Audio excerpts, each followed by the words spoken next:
nature, even if he has to kind of step outside the box a little bit. You know, when you're coming off a championship, actually make that 2 consecutive championships, it's even more okay to be more concerned about the postseason than the regular season. You're trying to figure out how to manage the regular season. And the Heat clearly took that approach, or at least it seemed that. Now here's Wade. 8 points for him. Can't cash in on the 10-foot jumper. The Hawks leading by 3. And we're about a minute and a half here into the second half. T kicks to Horford. He dishes it to Carroll. Millsap a screen on Wade. Carroll passes to Millsap. Goes up on the wing and off the glass. That one's good. Millsap's got his first 2 points of the night. Well, what you said about the Heat, beyond the resting of key guys, they seem to be more concerned about the process of things than the result during the season. Now a timeout called by Miami. And as with any timeout at this point of the game, important to go over the strategies that are working and those that are needed in terms of adjustments. And, of course, the opportunity, guys, to get hydrated with Gatorade before coming back out of the floor. We've seen some good action so far, and there's more of it to come. Yeah, this game has been physical, it's been fast, it's been high-paced. So anytime you're in a situation like this where it's really a hard-fought game, it's critical to keep yourself hydrated throughout. Now here's T after Dwayne Wade's miss. And the lead just grows on that ridiculous offensive sequence. You know, Clark, that dunk alone would have been spectacular. Never mind it coming at the end of an alley-oop. Yeah, that just added more to it. Yeah, what a beautiful connection on that play. Here's Wade following the basket by Paul Millsap. Cannot hit. They're really getting the work done inside with their rebound. Now, not giving up too many second chance opportunities, which is always important. It's been one of the reasons they have the lead right now. Lets it fly from 18. And a big bounce off the rim, but it sinks right in. And it's a 9-point Atlanta lead. Well, the Heat had no real reason to be concerned with results. It'd be nice for them to win, but they knew they were expected, Clark, to get to the finals again. And there really wasn't anybody they feared. I mean, they might have ended second in the conference, but they played the season perfectly to set themselves up for the postseason. This season will be an interesting test as there is a much tougher road for this group to be able to navigate to go deep into the playoffs. Well, Goran Dragic is one of those interesting character studies. Off the court, he's very humble and quiet and laid back. But I'll tell you what, when he gets on the court, he plays with aggression and fire at both ends of the court. Al Horford, the Dominican big man, won 2 titles with that great University of Florida team. Actually, back-to-back titles in 06 and 07. You really love his skill level. There's not much he can't do. He gets up and down. He's a terrific passer, and his mid-range jumper is spot on. Looking at who's out there now for the Hawks. Eldon Brand's checked in for Horford. Cephalosha comes in for DeMar Carroll, and it's Dennis Schroeder in for T. Here is Korver after the made shot from Dwayne Wade. Brand in the posts. McRoberts on him. Kicks it to Korver. Pass to Schroeder. Nice ball movement here by Atlanta. Now here is Cephalosha. Wade is covering. Millsap kicks to Schroeder. Feeds to Brand. Hits the jumper. Brand's got the lead up to 12 now for Atlanta. And Steve, for Horford, consistently a threat from mid-range. It's curious that he has struggled at the free throw line.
season. Yeah, it must be something mental because you think about what a good shooter he is from the outside. Some people have even thought maybe he should shoot threes from time to time. But the free throw line struggles, that's something that's bothered a lot of people over the years, and usually it's a mental block of some sort. Here's Cephalosha after the made shot from Dwayne Wade. Now Cephalosha, quiet so far offensively, searching for his first points of the game. Thabo Cephalosha missed games with the calf strain last season. Thunder, however, actually scored and defended a little better without him and Kendrick Perkins. Hard to figure. Atlanta making a switch here. Bazemore's checked in. And then for Miami, Udonis Haslem. He's checked in for Anderson. And it's Dang in for Dwayne Wade. Nick Roberts dishes to Dragic. Left side, Dang.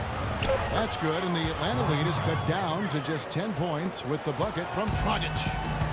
And Thabo Cephalosha, Steve, a 3-and-D wing player, but his three-point percentage fell to the low 30s last season after, he had shot over 40% the previous 2 years. And he needs that shot to be effective offensively. Spot-up shooting, really kind of the extent of his role at that end of the floor. So when he's not making that shot, it really hurts their offense. Dang passes to Chalmers. Fires from the wing. Rebound by the Hawks.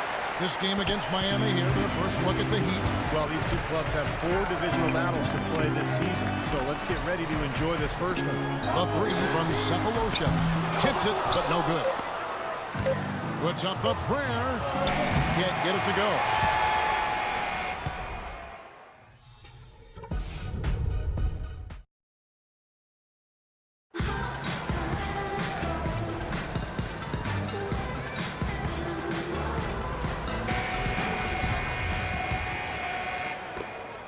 The Hawks leading by 10. Jamari Carroll is out there with Mike Scott. Then there's Teague. Then there's Kent Bazemore. And it's Horford in at the pivot spot, manning the middle. So that's the Hawks 5. Now here's Teague. Pass to Carroll. Now the dish to Bazemore. Shot clock at 6. Scott inside. He's covered by Bosch. Scott can't get it to go. And Chalmers gets to Dragic.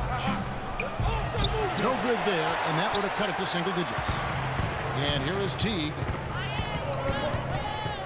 He feeds it to Bazemore. Here's the screen.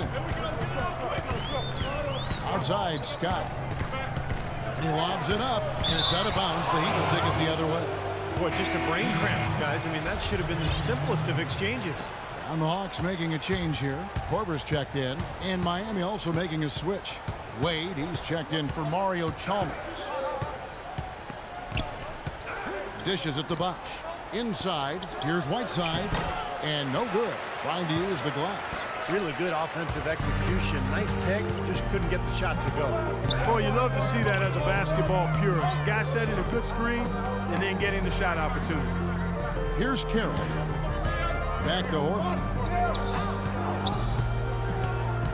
And the foul on Dwayne Wade. That's foul number 2 for him. That's his second personal foul. First team foul. We've gone about a minute and a half into the fourth quarter. Here's Teague. Shot clock at 6. Back to Scott. Out to the wing.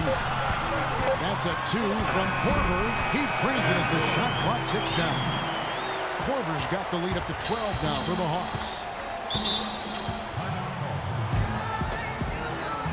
And the Heat call time here. The Hawks haven't been an elite team, but they do have the longest active playoff streak in the East. They've been to 7 straight postseasons, and while they haven't advanced very far, I still think there's something to be said for getting to the postseason 7 years in a row. And I think Doris Burke has something for us right now. Doris? Guys, over that last break, I listened to Eric Spoelstra address his team. He is not pleased with the score and implored them to try to make a push right now, saying, "We don't have time, fellas. If we can't make a dent soon, I'll have to pull the plug." Pretty blunt, Kevin. Back to you. The Hawks leading by 10.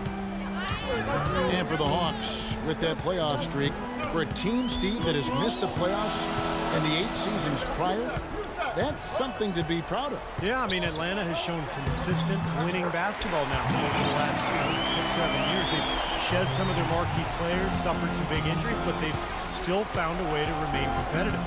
And Miami has possession after the basket by Atlanta, and that is good. 14 points for Wade. Oh, boy, looks like he was injured there.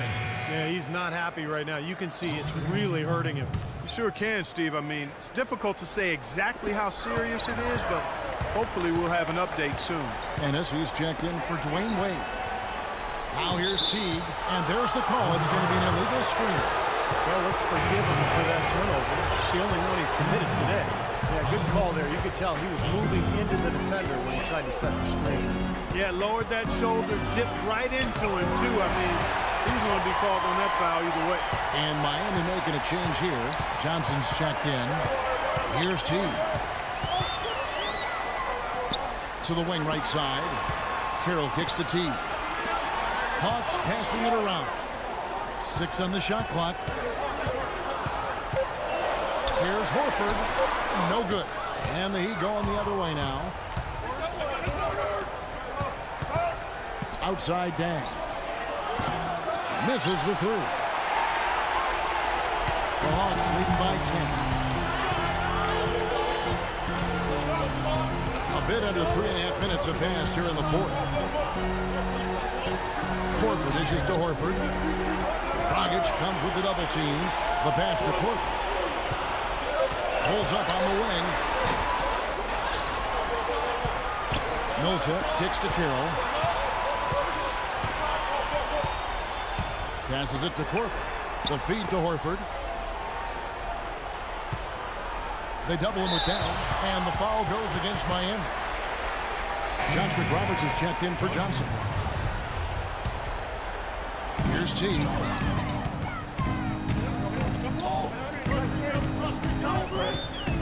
He kicks to Korver. Down to 5 on the shot clock. All sorts of time, and he connects with the jumper. Korver's got 4 this quarter. Another open jump shot there. Their defense not putting up much of a fight. Pass to McRoberts. And a foul on the shot. He'll go to the strike for 2. Chris Bosh, in some ways, had been the overlooked, underrated member of the Big Three in Miami, but extremely valuable. A nice complimentary scorer and understated defensively. But with LeBron gone now, he becomes more of a focal point offensively. And Chris Bosh posted up a lot more, it seemed, to Clark in Toronto and Miami. He'd become primarily a face-up threat. And I think that's where he's most comfortable, Kevin. More of a slender build. He takes advantage of his quickness more than his strength, so facing up is really where he's been most effective. Here is Korver, launches it. Miami grabs the miss. Whiteside's got his 3rd rebound tonight. Boy, they needed that last rebound. They haven't done well on the boards overall, but that one was huge. Still fighting for the win. Rockets the pass to Bosh. Releases. And he didn't get quite enough under that one. Major defensive lapse right there. I mean, he's not a player you can leave open for a jump shot. You got to stay attached to him. They're lucky he couldn't punish them for it. Moment here now for an injury report. And now Doris Burke has an update for us on Dwayne Wade. And Doris, what's the news? Guys, I got an update from head athletic trainer of the Heat. Not what we wanted to hear, guys. It sounds like it's a very serious injury. That is going to make things very hard on them in what is still a very young season. Hopefully, as early as it is, he has time to recover and help this team down the road. Guys? Thank you, Doris. Boy, you always hate to see anyone ever deal with any sort of injury. Yeah, but it's part of the game, Kevin. Almost everybody goes through it eventually as a player, so you just have to deal with it the best you can. Unfortunately, it is that, Steve, and it's painful to watch your teammates out there because you're helpless in that situation. They're going to walk out here with a win and send this crowd home happy. A very solid performance in a lot of areas for them. Kicks to Bosh. The 3. Bosh can't get that one to fall. Teague for 3. Count it. Just look at how quickly their lead has grown over the course of the last few possessions. Boy, they've really saved their best for last, haven't they?